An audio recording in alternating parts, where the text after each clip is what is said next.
What's up, everyone? Welcome back to the channel. Like always, like and subscribe, leave a comment down below, hit the notification bell. Today I want to talk about, it was a short book, but man, this book actually surprised me, blew my mind. And we're talking about the Timecop novelization by S.D. Perry. I can't believe how good this book actually was. I'm going to give it a 9 out of 10. Solid 9 out of 10.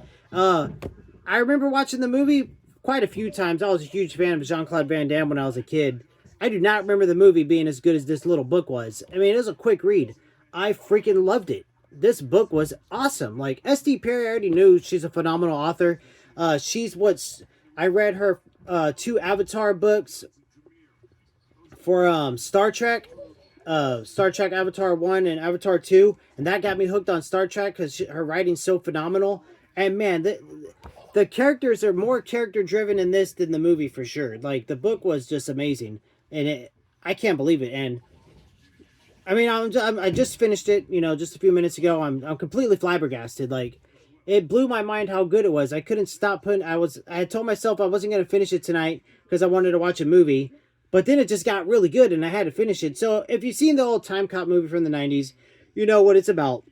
Basically, they figure out time travel.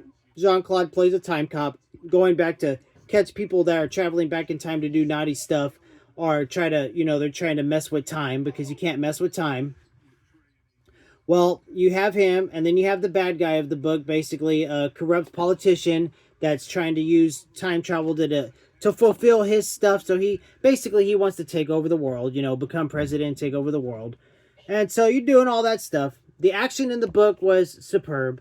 The everything was just, I mean, the book was really good. I'm going to have a hard time stretching this video because there's not too much I can say without spoiling it. But anyways, the book starts off with his younger self. He finds out that he's going to get the job to become a time cop.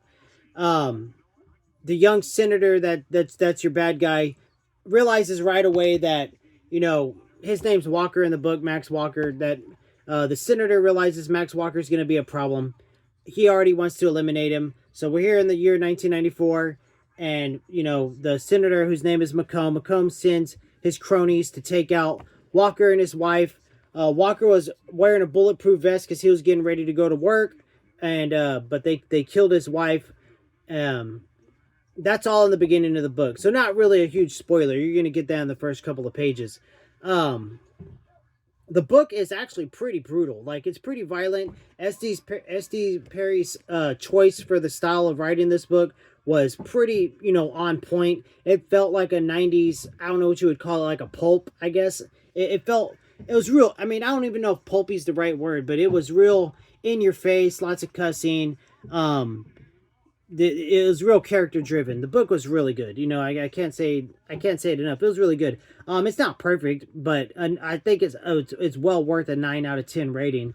Anyway, so he's in the future now, doing stuff. Being a time cop. Just constantly regretting that he can't go back and save his wife because that'd be meddling with time. He'd be a criminal if he did that.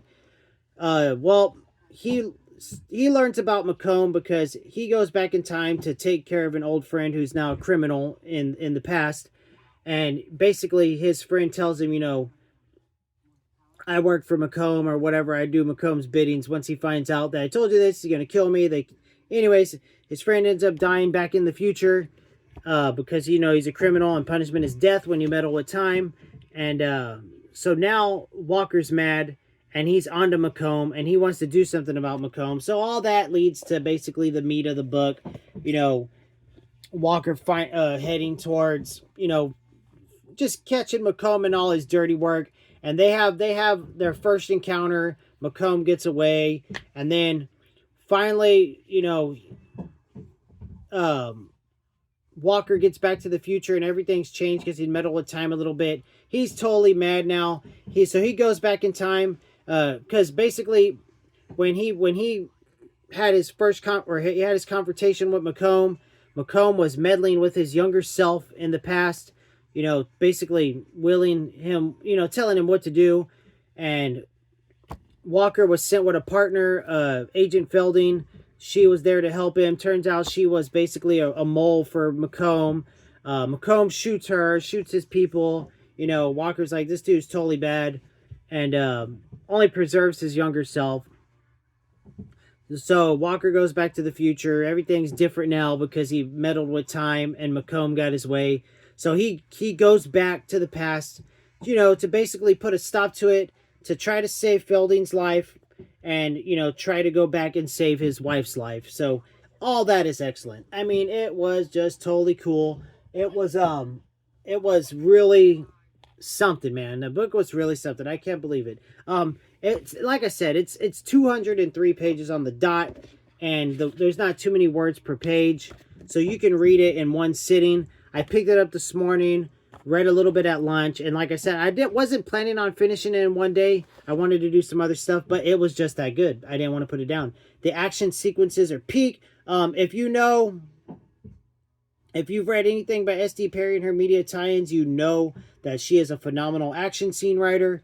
So there's that. But yeah, 9 out of 10. Timecop, the novelization. You can see they killed his wife 10 years ago. There's still time to save her. And then murder is forever until now. So you already know she's going to die and what the main meat of the book is going to be.